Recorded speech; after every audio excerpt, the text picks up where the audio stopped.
പ്രേതങ്ങളെ പേടിച്ച് 38 വർഷം വീട് പണിത സ്ത്രീ, കയ്യിൽ അളവറ്റ സമ്പത്തുണ്ടെന്ന് കരുതുക. എന്നിട്ട് യാതൊരു പ്ലാനുമില്ലാതെ 38 വർഷം കൊണ്ട് ഒരു വീട് പണിയുന്നത് ആലോചിച്ചു നോക്കൂ. സാറ വിൻചെസ്റ്റർ എന്ന സ്ത്രീയും ചെയ്തത് കൃത്യമായി ഇതാണ്. വിൻചെസ്റ്റർ റൈഫിൾ കുടുംബത്തിലെ അംഗമായിരുന്ന ഭർത്താവിന്റെ മരണശേഷം ആ തോക്കുകളാൽ കൊല്ലപ്പെട്ടവരുടെ ആത്മാക്കൾ തന്നെ വേട്ടയാടുകയാണെന്ന് സാറ വിശ്വസിച്ചു. ഭർത്താവിന്റെ മരണശേഷം അവരൊരു വീട് പണിയാൻ തീരുമാനിച്ചു. അതിനു മുന്നോടിയായി ഒരു മാന്ത്രികനെയും കണ്ടു. ഈ വീടിന്റെ പണി എന്ന് നിർത്തുന്നുവോ അന്ന് അവരുടെ മരണം സംഭവിക്കുമെന്ന് മാന്ത്രികൻ മുന്നറിയിപ്പ് നൽകി.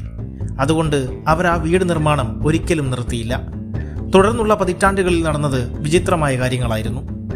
മേൽക്കൂരയിൽ ചെന്ന് അവസാനിക്കുന്ന അന്തമില്ലാത്ത ഗോവണിപ്പടവുകൾ, തുറന്നാൽ വെറും ഭിത്തികൾ മാത്രം കാണുന്ന വാതിലുകൾ, തറയിൽ സ്ഥാപിച്ചിരിക്കുന്ന വിചിത്രമായ ജനാലകൾ, വീടിന്റെ എല്ലാ ഭാഗത്തും ഒളിഞ്ഞിരിക്കുന്ന വഴികളും യാതൊരു ക്രമവുമില്ലാതെ നിർമ്മിച്ച 160-ലധികം മുറികളും.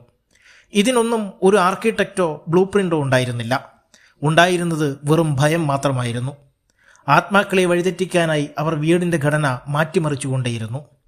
ഇതിനായി ഏകദേശം 4 പതിറ്റാണ്ടോളം പകലും രാത്രിയും തൊഴിലാളികൾ പണിയെടുത്തു.